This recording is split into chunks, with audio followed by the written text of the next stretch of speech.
The Papillion Area Historical Society has been hosting fourth graders for Pioneer Days from schools around the area for more than 20 years. This year, some 51 classes from 19 different schools experienced the tour. Keep going. Starting inside City Hall and the old Sarpy County courtroom with a story about what it was like to live in the Pioneer Days. Good morning, Portal School. That's your old school across the street. That's where you should be going, but there's not enough room. Get one laugh, and then you're done. I would like to introduce myself. I was born in the 1800s. My name is Mrs. Butts, B-U-T-T-S, just like it sounds. I was born in the great state of Iowa, and that was the only thing that fit in the wagon. So we would have to walk. Okay, why would we pick up buffalo poop? For food.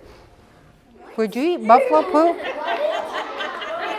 2 rooms, 6 daughters.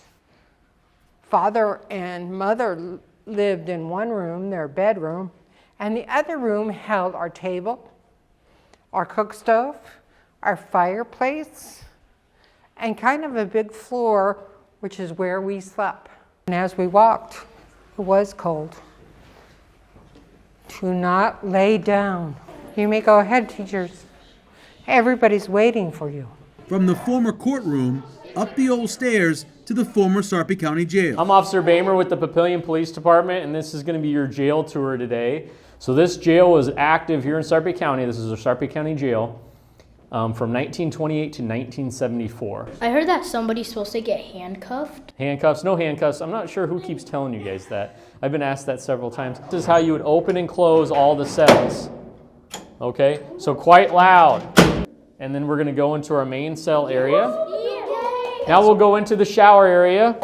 You guys ready to turn it on? Yeah. All right, listen up. Eyes on me, please. Listen up. I was just kidding. So we have 4 different cells, 2 bunks per cell. I know you guys are pretty good at math. How many inmates, male inmates, can fit in here? 8. 6. 8. 8. Good job. 8. So not a lot of privacy, just like the shower. So you'd be doing your business right in front of somebody else. So again, you would definitely think twice before committing that crime.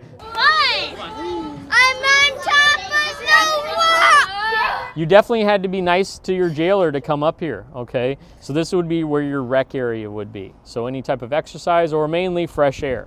Once the kids finish seeing what's inside Papillion City Hall, they head across the street to the original Portal School and Sautter House. We have both of these historic buildings right here in this little park area.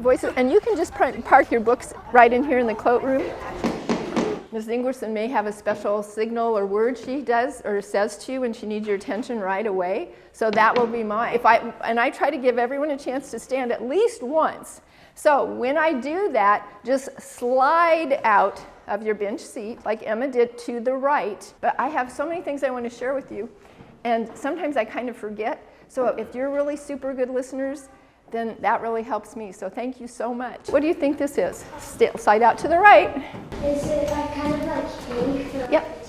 Yes, it is. It's a teacher-size inkwell. Yes, this is a quill pen. This happens to be a turkey feather.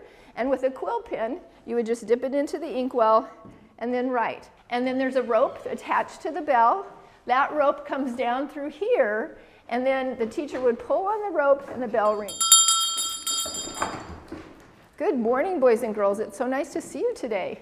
Good morning, I pledge allegiance to my flag and to the republic for which it stands, one nation, indivisible, with liberty and justice for all. Then, ladies, you'll sit down. Gentlemen, you will stand and read stanza 2.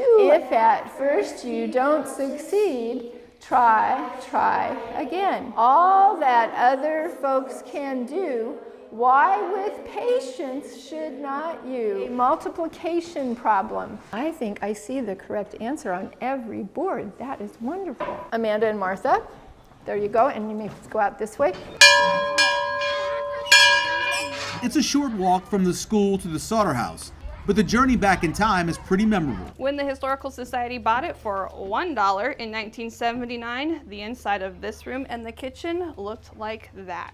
In the early 1900s, late 1800s, there was no electricity. There was no heating. There was no air conditioning. This lamp right here, we're gonna pretend this is an 1860s match.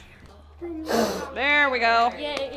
Jim Frost, F-R-A-S, was the man who wrote this song back in the 1960s. He was a trained musician, and he loved Nebraska. He loved it so much that he decided to write this song for the centennial. And here we go. Beautiful.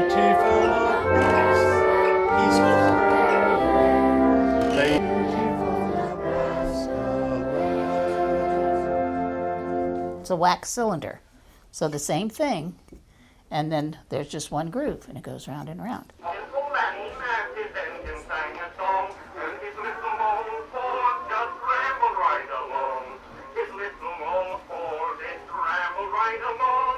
This is the top part of the house. This was the girls' room. Originally, this was not part of the house. This was added on later. It was very common for a farmhand to work on the farm for room and board, so they would share a room with the boys. So that half of the room was the boys. This half of the room was the work hand. Put the corn cobs.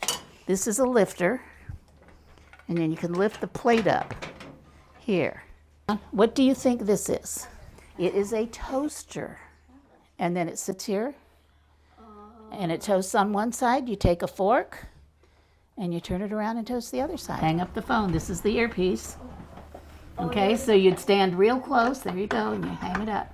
You stand real close and talk in here. Your ring was 2 shorts and a long, okay? 1, 2.